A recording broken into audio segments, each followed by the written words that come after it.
Jackie here again from Flaherty Fitness, and I'm giving you 3 more of my favorite exercises to do during quarantine that require no equipment.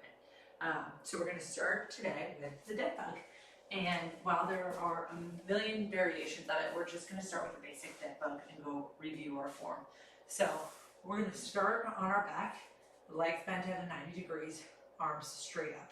And you want to imagine that there is an invisible wall blocking your knees from coming further back towards your chest and blocking your hands from dropping further towards your waist. So we're going to keep our hands up right above our chest, knees bent at 90 degrees, and then we're going to go on the same side here. So I'm going to take a big inhale and extend my right arm over my head and my right leg out, squeezing my right glute and keeping my right toes pulled towards my shin. Then I'm going to exhale and come back together. And then I'll switch and go the other side. Nice. So what we want to think about is it's going to be a nice slow movement, holding and coming back. Slow and then coming back. Often what we see is that we want to rush through this and just end up looking like this, and that's sloppy, and we're not going to get the same effect that we are going to get if we go nice and slow and we focus on controlling and stabilizing from our midsection. So really bracing the abs as we extend out and then pull back in. Nice. And on these, you don't have to think about totally flattening your back on the ground.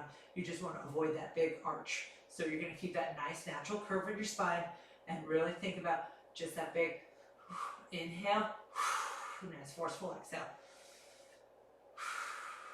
Good. So that's one of them. My next favorite is going to be the plank.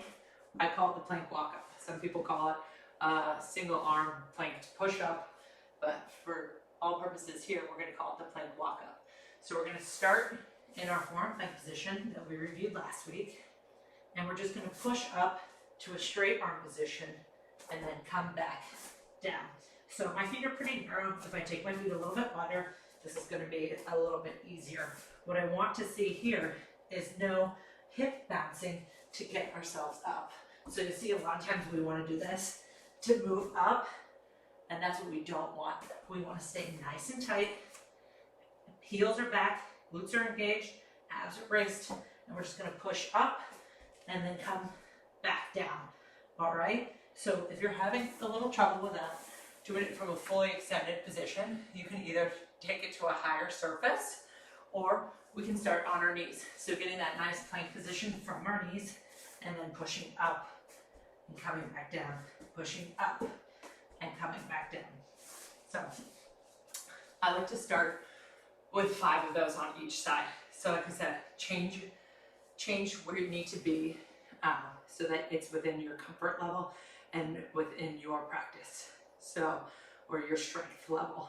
And then the third one is we're going to flip back on our back, and we're going to elevate that glute bridge that we talked about last week. So this week, we're going to do a glute bridge walkout, reminiscent of a hamstring curl. So you're going to go ahead and pop up into that glute bridge with 2 feet. Glutes are nice and tight. I'm not overextended, and I'm not squeezing at all. I have nice tension on the back of my legs. My glutes are firing, and all I'm going to do here is I'm going to stay nice and stable through my midsection, tightening up those transverse abs, and I'm going to walk out until I'm at an uncomfortable distance away from my butt.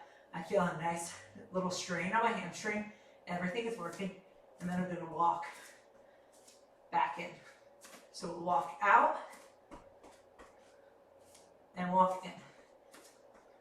Nice. So on these, we want to avoid, again, that hip bounce as we walk out and that hip bounce as we walk in. You're just going to squeeze, stay nice and stable, and walk out, and then walk in. Good. Keeping that butt nice and tight. And we're going to start with 6 of those. So give those all a shot, and let me know what you think. And let me know if you have any questions or you need any help learning how to do those properly. Hope to see you all soon.